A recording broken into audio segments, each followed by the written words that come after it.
Hey YouTube, in today's video, I'll talk about why I believe AMD is a good long-term investment.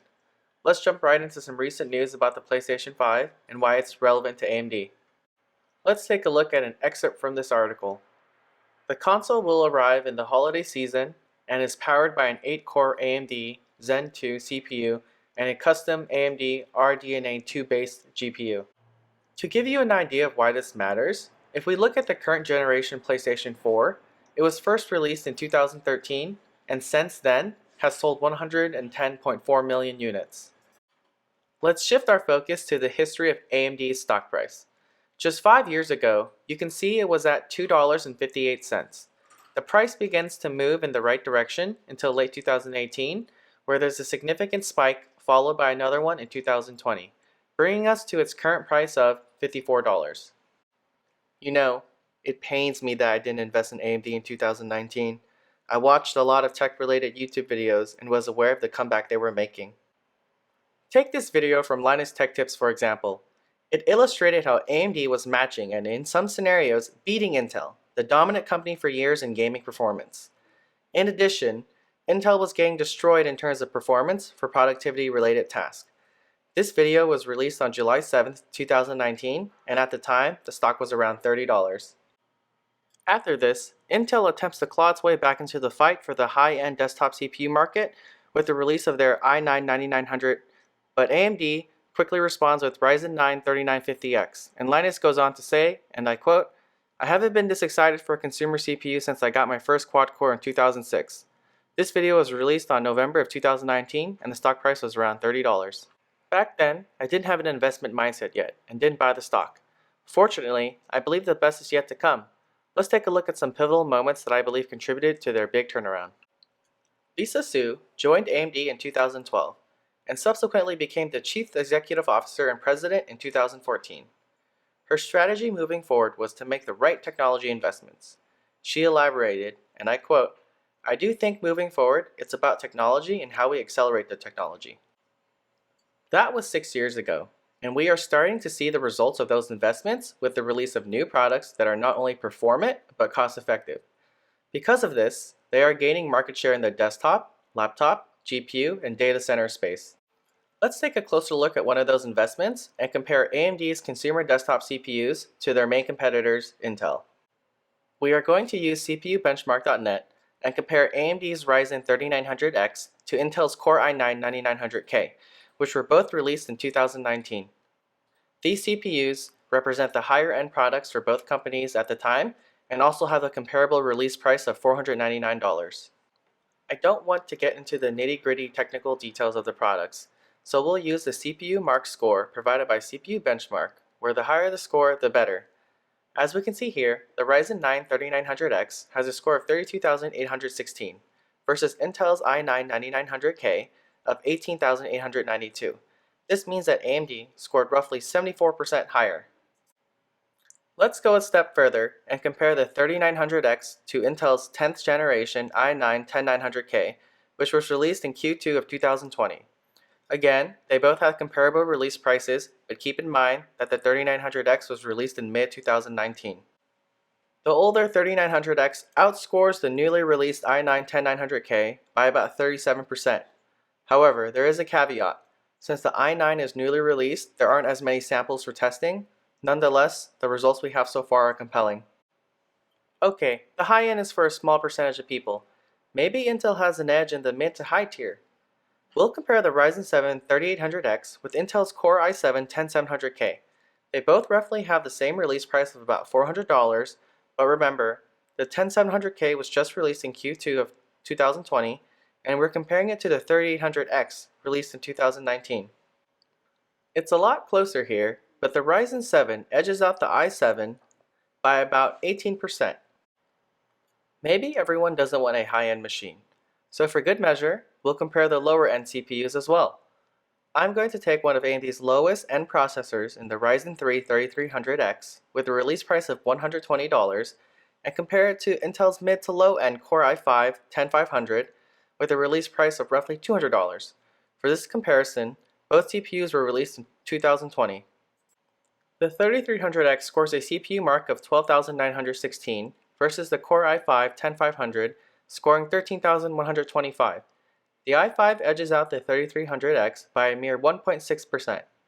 The big takeaway, in my opinion, is that the 1.6% higher score resulted in a 60% higher price for the i5.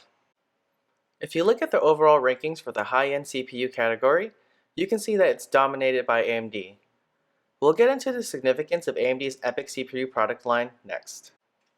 The other product line from AMD that's been making the news for its performance and cost effectiveness is their server and data center CPU, EPYC.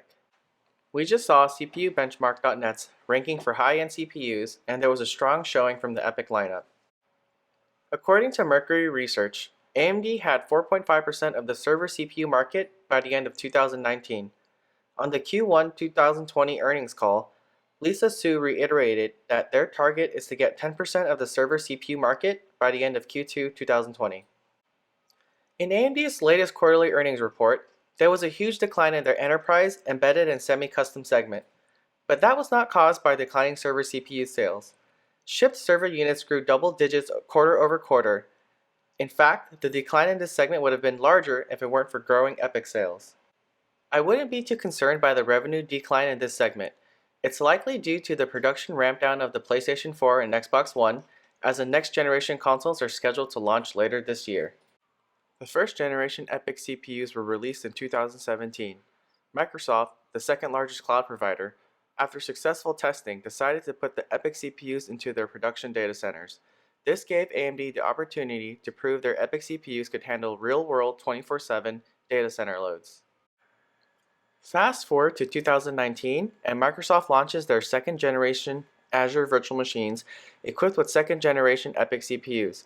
This is a strong indicator that the first data centers back in 2017 were successful. The partnership with Microsoft continues to grow. In 2020, Microsoft announced more virtual machines equipped with the second generation EPYC CPUs, and in this case, the AMD Radeon Instinct GPUs as well.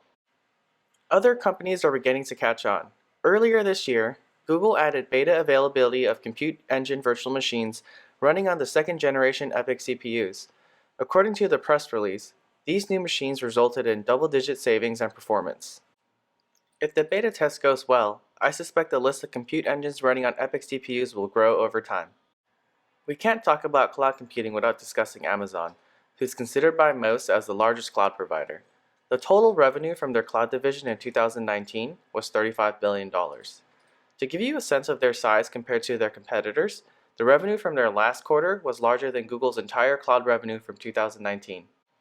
As expected, Amazon began offering instances on their Elastic Compute Cloud equipped with the first generation AMD EPYC CPUs in 2018. Just like with Microsoft, as a sign that the first instances were successful, Amazon in 2019 added more instances equipped with the first generation EPYC CPUs. This was surprising because the next generation EPYC CPUs were scheduled to release in a couple of months. According to the article, these CPUs from AMD were decently competitive with Intel's, and therefore it made sense not to wait. June 4th of this year, it was announced that Amazon would be adding cloud instances running on the second generation EPYC CPUs. Let me read you a quote from David Brown, one of the vice presidents for Amazon's cloud division.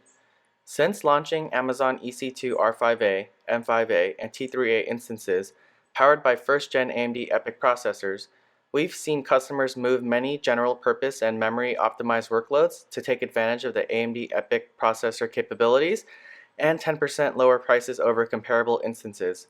With the availability of Amazon EC2 C5A instances based on the second-gen AMD EPYC processors, customers now have a new option that enables better performance and cost for a variety of compute-intensive workloads as well. AMD's EPYC CPUs are trending in the right direction. New cloud providers for the first time are adding instances running on EPYC CPUs, and time again, we see them add more because of the good results. This isn't just limited to the big players either. We have examples like the Lawrence Livermore National Laboratory partnering with HPE and AMD to build El Capitan, which is supposed to be the world's fastest supercomputer in 2023. This gives us a sneak peek into AMD's future technologies. The plan for the computer is to run on Zen 4 architecture. We're currently on Zen 2 with the release of Zen 3 scheduled for the second half of 2020. We can't end this video without talking about the current pandemic. It has forced a lot of people into remote working and learning. As a result, data centers are under large amounts of stress, and I suspect companies will have to add more data center capacity and/or upgrade the current ones with improved hardware. According to this article from Data Center News, cloud infrastructure services spending grew 34% in Q1 2020. Amazon's cloud sales increased 33% and Microsoft's increased 59%. At one point, Microsoft had so much demand that they actually ran out of capacity in certain markets and had to place restrictions on a subset of their services and new customers. As demand for data center capacity increases, demand for server parts also increases. According to TrendForce, the price of some server parts jumped 5 to 20%. There's a lot trending in the right direction for AMD right now. Not only are they pushing out competitively performant and priced products, there's an unprecedented demand for data center capacity with no signs of slowing down. I would like to touch on a few concerns I have about investing in AMD at the moment. First, their competition is Intel and NVIDIA. Those two companies have been dominating the CPU and GPU market for the past 10 plus years. When I last checked, Intel and NVIDIA's market cap is about 4 times AMD's, at roughly $250 billion and $228 billion versus $61 billion respectively. Taking a closer look at Intel, their revenue in 2019 was 10 times more than AMD's at $72 billion versus $6.73 billion. They have been the beneficiary of weak competition for years, but now with AMD taking market share, Intel can throw a lot more resources at research and development to catch up. Aside from competition, it's possible that all the good news we talked about is already priced into the stock. Their trailing PE ratio is currently at 125.56 and the forward PE ratio is at 53.76. With that said, from a long-term perspective, I think AMD is just getting started, and there's much more to come in the next 3 to 5 years. This really is an exciting and pivotal year for AMD.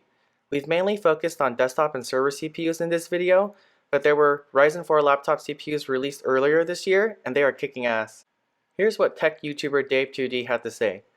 AMD just launched some new laptop CPUs, the Ryzen 4000 series, and they are very impressive, like legitimately very powerful CPUs for a laptop. He does go on to say that anyone saying that Intel is dead is wrong. Fast forward 6 months, in his review for their premium gaming laptop Razer Blade Stealth, Dave says, if this had an AMD chip in it, I'd be recommending it like crazy. But I'm not. I can't, because it's not AMD. We still have a lot to look forward to. Not only are the 4th gen Ryzen desktop CPUs scheduled to be released later this year, they're also going to release new GPUs with ray tracing, taking away one of the biggest advantages of purchasing an NVIDIA GPU. Please comment and give me your thoughts on AMD, especially if you're not as bullish as I am. If you enjoyed this video, make sure to drop a like and subscribe to stay tuned for future videos about AMD and other related topics. If you want a free $50 worth of a stock, check out the link below for SoFi, one of my favorite commission-free brokerages. You'll qualify for the bonus after depositing $1,000. That doesn't mean you have to spend it, but it will be locked up for a week or so. If you don't have $1,000 to deposit, sign up for Robinhood and get a free stock just for linking your bank account. Remember, I'm not a licensed financial advisor. Don't listen to some random guy on YouTube. Always do your own research before investing, and thank you for watching.